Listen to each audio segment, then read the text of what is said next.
Good morning and happy Tuesday. My name is Lauren Pryor here at the Indian Rock Nature Preserve, and we are restarting. We're happy to be restarting our Facebook Lives. So we're going to be going live once again every Tuesday and Thursday at 10 a.m. for 20 minutes to 10:20, and we're going to be covering all sorts of topics related to the environment. So I'm here this morning at the Indian Rock Nature Preserve. And since it's been a while since we've done a Facebook Live, since we have had one, we have gained a new resident. And typically this resident would be at the Barnes Nature Center. Right now the Barnes Nature Center is closed to the public, but the trails are open. So the building's closed, but the trails are open sunrise to sunset 7 days a week, so you can enjoy a nice trail walk. But this resident is a new resident, typically over there. But for ease of access, we brought all of our animals over to the Indian Rock Nature Preserve. So this morning, I would like to formally introduce for the first time Kettle. This is Kettle, and Kettle is a broad-winged hawk. So we'll take a moment, I'll go around her, and we'll get a nice look at the broad-winged hawk.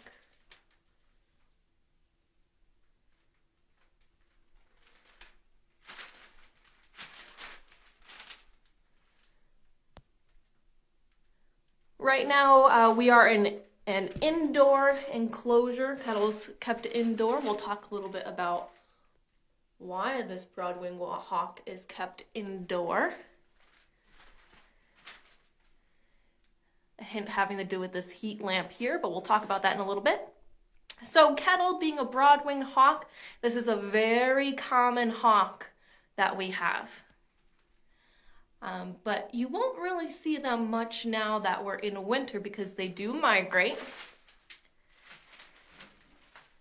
We'll talk about their migration in just a few minutes. But Kettle being a broad-winged hawk, they're a smaller hawk.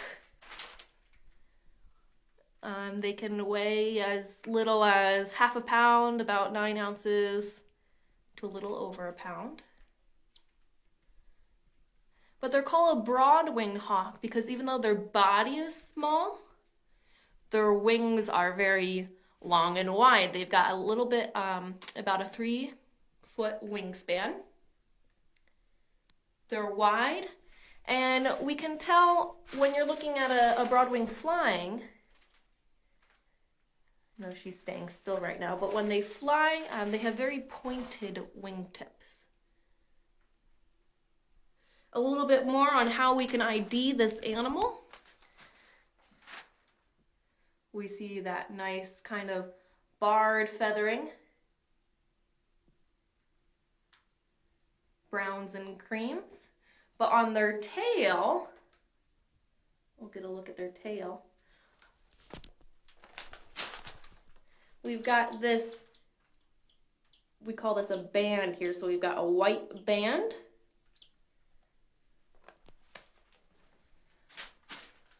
When the broad-winged hawk spreads their wings, the outline of their wings are almost as if they're bolded, a nice brown.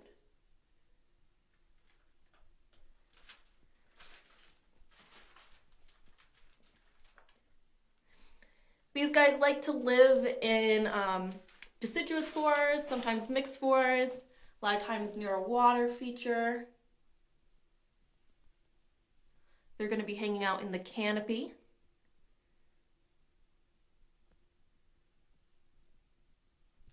But remember, they're a smaller hawk, so they can kind of fit and glide in tight spaces.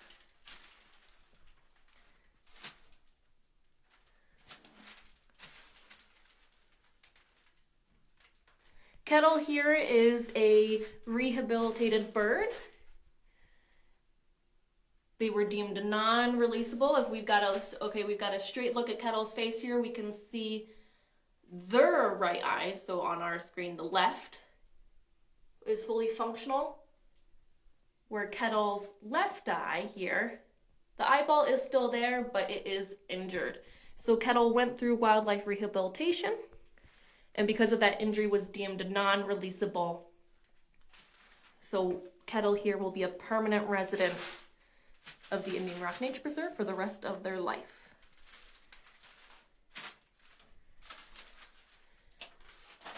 But Kettle is indoors right now because this is a hawk that does typically migrate in the wintertime. They'll begin migrating in September. There's loads of hawk watches that you can participate in. And they're kind of like watch parties as you really just watch for hawks migrating. So the broadwing hawk will typically winter over in southern Mexico. So they're gonna fly down along the coast, going about 70 miles a day until they get down to their warmer winter grounds.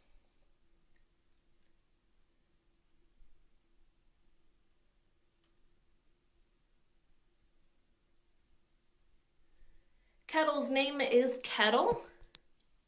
Take a look at those back feathers. Because of the way that the broadwing hawk typically flies or glides down in those migration paths. So when they're going down the coastline, this hawk, they can be in groups when they migrate.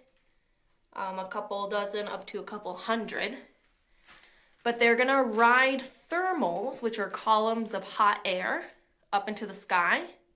So a lot of times when you see hawks or sometimes vultures kind of spiraling in the sky, they're riding a thermal, so that's a column of air, an air current. So they ride that air current up, and then they glide off of it and down. And it kind of looks like a kettle, like a bubbling kettle, how they fly up and down, up and down. So that way when they're gliding, they don't have to purposely exert energy while flying. They're not flapping their wings a lot. They're just riding along the air current.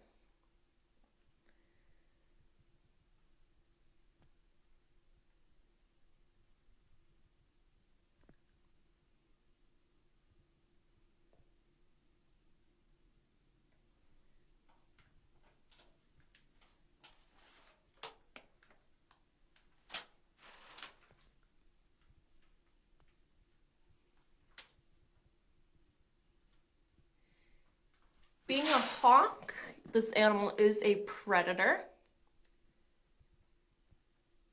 So they're small but fierce. This animal is going to take down small mammals. So we've got chipmunks, mice.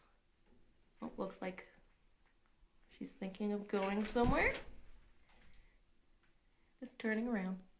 There we can see those bands on her tail. So that white strip, that white band is a good identifying characteristic that we are looking at a broadwing hawk. But back to what they eat. So they're eating small mammals, chipmunks, mice, moles, but their diet really varies. So they're gonna eat kind of whatever they can catch. So snakes.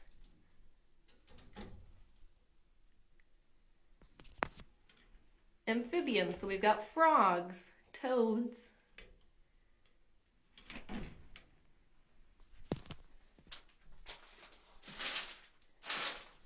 Out in the wild, they might even try to eat smaller birds. So very opportunistic eaters. How they hunt, they don't really often hunt their prey from the sky while they're already flying. So a lot of times these broadwing hawks, they're gonna be perched maybe on a high telephone pole, up in the tree. They're gonna be perched looking for their food, and then they will swoop down and grab it. So hanging off of Kettle's feet are their jesses. We just put those on in captivity, so when we have to handle her. But how they capture that food are with those talons.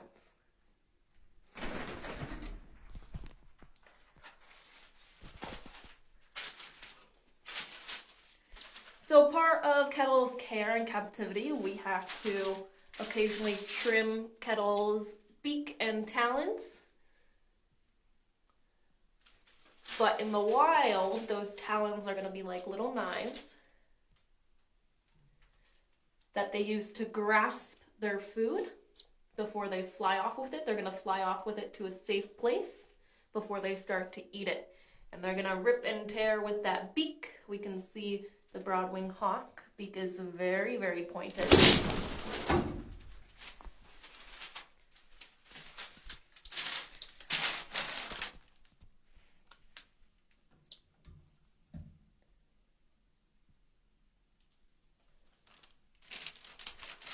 In captivity, we do feed kettle mice.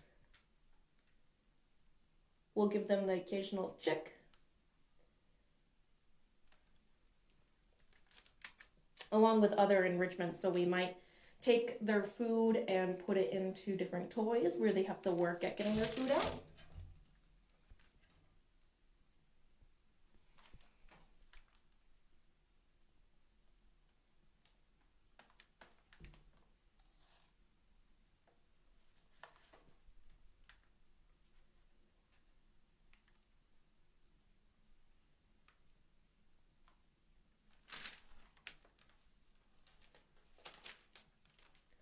Typically, males and females look the same,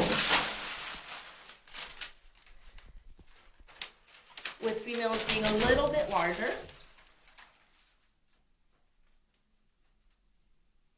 So a lot of times with the birds, it comes down to weight, and the weight will give us an idea on what sex the bird is.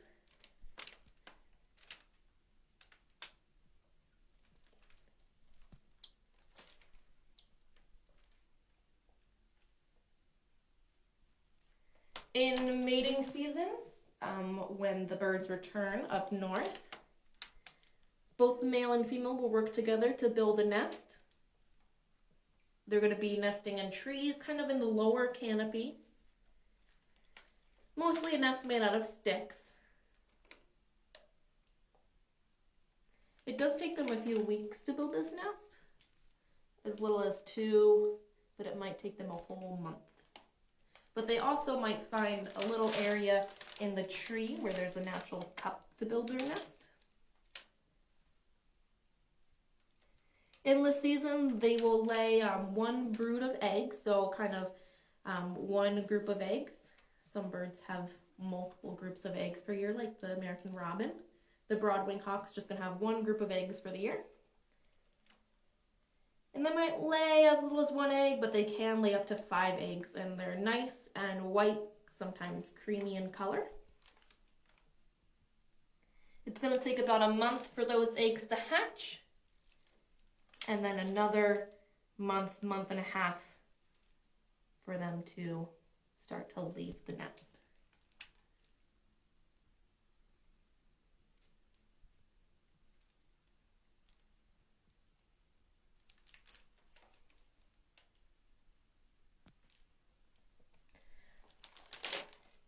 So being one of our newer residents, Kettle does have some training to do. All of our animals that we utilize from the Barnes Nature Center and at Indian Rock are used in our educational programming.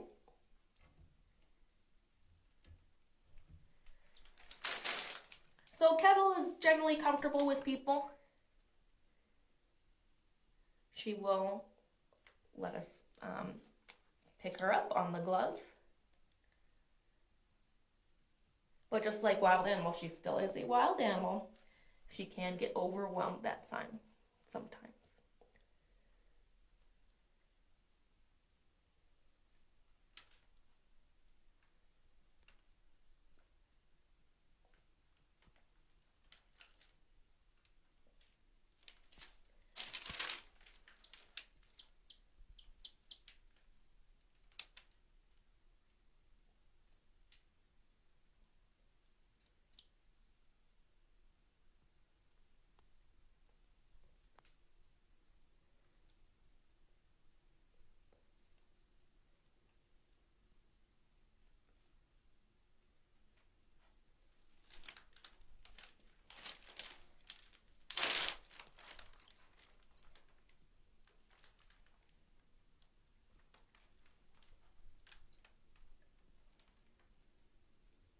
This broad-winged hawk is an adult.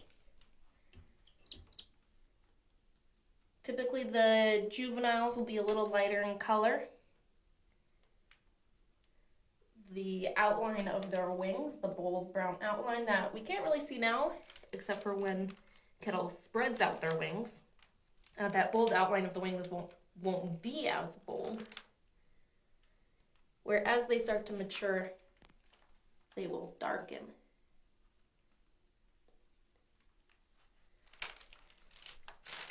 There's been some interesting information that broad-winged hawks, if they're juveniles in captivity, their iris, so the color of their eye, will be blue, and as they mature, it darkens. But other nature centers and educational facilities have been finding that their broad wings, as they mature in captivity, if they start off as a juvenile in captivity, as they mature, the iris is staying blue longer. We're not quite sure why that is. Kettle is an adult, so their iris is darker brown. But it's just something interesting that how the body can respond to being raised in captivity versus out in the wild.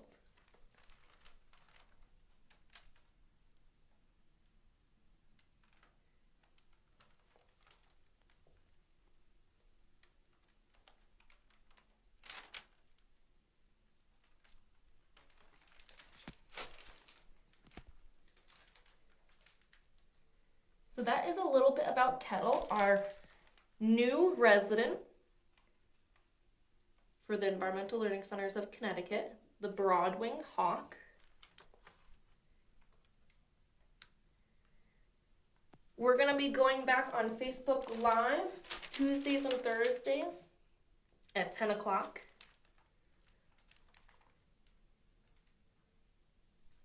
So if you have an environmental topic that you are interested in learning about, you can always comment below and we'll make sure to cover it for you. On Thursday, when we're back on Thursday at 10 a.m. here on the Environmental Learning Centers of Connecticut Facebook page, I'm going to be introducing another new resident of ours, Timber. If anyone wants to guess what Timber is,